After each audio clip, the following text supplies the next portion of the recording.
So you've got your new album, Sorry for Nothing, due out on the 6th of December, which as we record this is next week. And you like I said, you've just finished a tour with Theory of a Dead Man. Now, for someone who Mhm. does country music, Theory of a Dead Man, not necessarily the same bedfellows you would imagine on a tour. So how does that work? Well, a couple years ago, I had a song that come out called "Blame It on the Double," and it featured Tyler Conley. And you know, the music's great. Like they're a platinum selling rock band, of course. But um, I think the mold is that obviously we worked together, but this tour that we did was called the Unplugged Tour.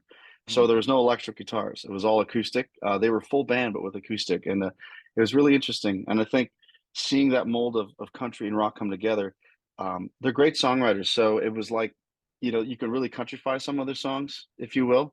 And then we actually just released a new song called "Living My Life Like a Country Song," which I'm featured on. Um, Although, they rocked it up a little bit, but it was still, it wasn't too heavy, and it was just enough to go under the I guess country category, if you will. Um, but I think it's just overall, I'm a guy that obviously I'm country, but like I said, country with rock and roll attitude.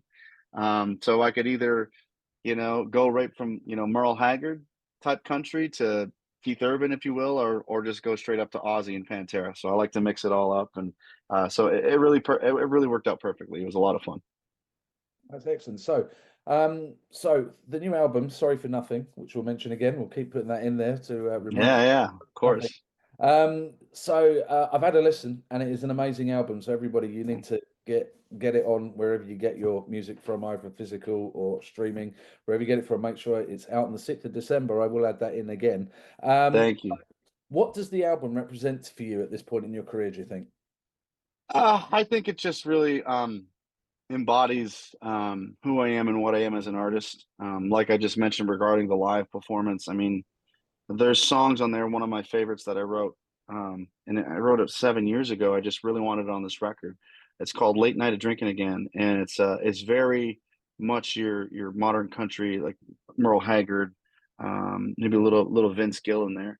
Obviously, Merle Haggard's a huge influence on me, and that song was just I was kind of going through some things at the time, and the song kind of explains it all when you listen to it. But then there's songs like "Make My Country Rock" and "Guilty," which are definitely on the heavier side or rock side.